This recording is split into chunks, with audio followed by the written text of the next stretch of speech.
এই অ্যাওয়ার্ডের জন্য তারা সিনেমা বানায় এবং সিনেমাটা ধ্বংস করে টেলিফিল্ম বানায়, সিনেমাটা নিয়ে যায়। মূল যে সিনেমাগুলি সেগুলি আসলে আমরা ফোকাস হতে পারি না, কারণ তাদের টিভি চ্যানেল আছে। তো আমাদের যেটা করতে হবে, এখন আর কারো কাছে কেউ জিম্মি না। আমি এখানে যে পরিমাণ প্রেস, যে পরিমাণ ইদানিং যে মজো জার্নালিজম শুরু হয়েছে এবং এই ভ্রাম্যমান ছেলেমেয়েরা ইউটিউবে নিজস্ব চ্যানেল করছে, সেখানে তারা ক্রিটিক করছে, আমি সব কিছু এনকারেজ করি। কেন এনকারেজ করি?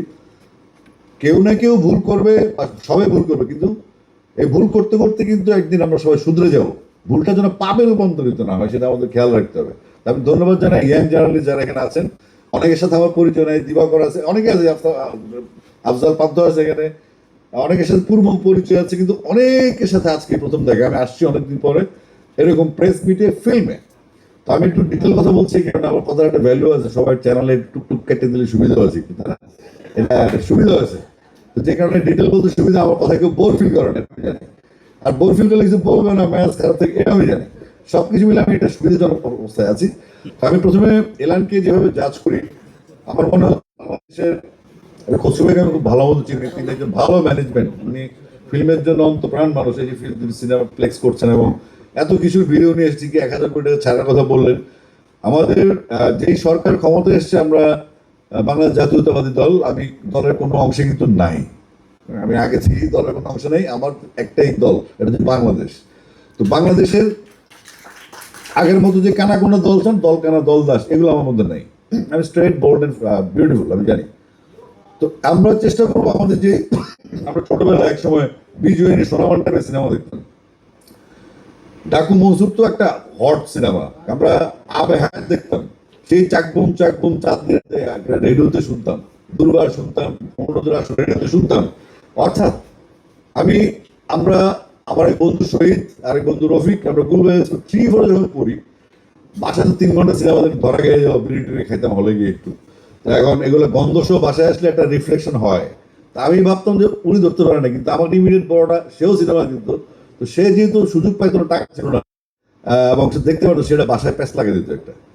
তার পরবর্তী যেটা হয়, তখন আমরা সিদ্ধান্ত নিলাম যে আমরা সিনেমাটা 2 ভাগে দেখবো। 1 টাকা 20 পয়সা liberty cinema, third class ticket, সামনে দেখা যায় একটু ফাইন। আর ওই দুজন 60 পয়সা আইসক্রিমের জন্য, বাদামের জন্য একটু, সেটা মেজাজ ছিল। তো এখন আমি দেখতাম অ্যাকশন পার্ট, আর ও দেখতো মেলোডি পার্টটা প্রথম দিকে আর কি। তো তারপরের দিনে আমি দেখতাম প্রথম পার্ট, দেখলে দেখলো, না দেখলে অতি শুনে নিতাম।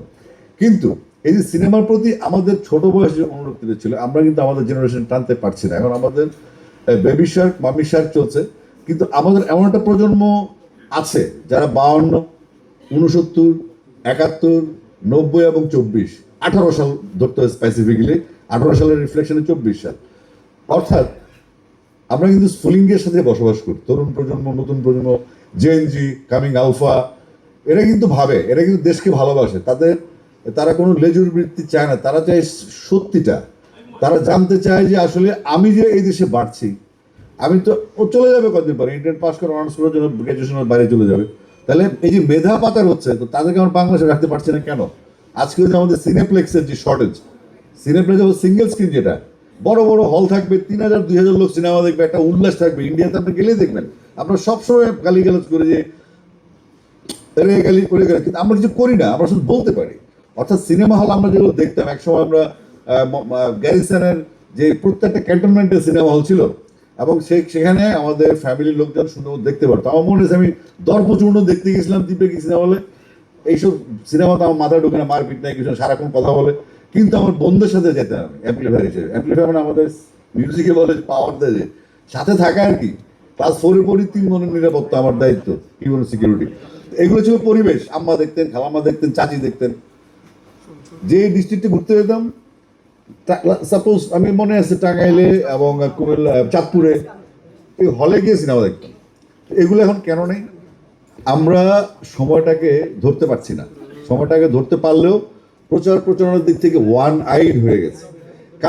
গতকালকে আমাকে এলেন বলতেছিল, ভাইয়া আমরা একটা মিডিয়া পার্টনার নিয়েছি। কোনো মিডিয়া পার্টনার দরকার নেই, সব মিডিয়াকে ওপেন করে দাও। একটা লোগো লাগাবা, টিভি চ্যানেলে একটা পেপার টিভি লাগাবা, বাকিরা সবাই তোমাকে ভিকটিম বানা দিবে। দরকার কি? ওই টিভির কোনো ভূমিকা নেই, সে কিছুই করবে না। এটা একটা ব্যাড কালচার।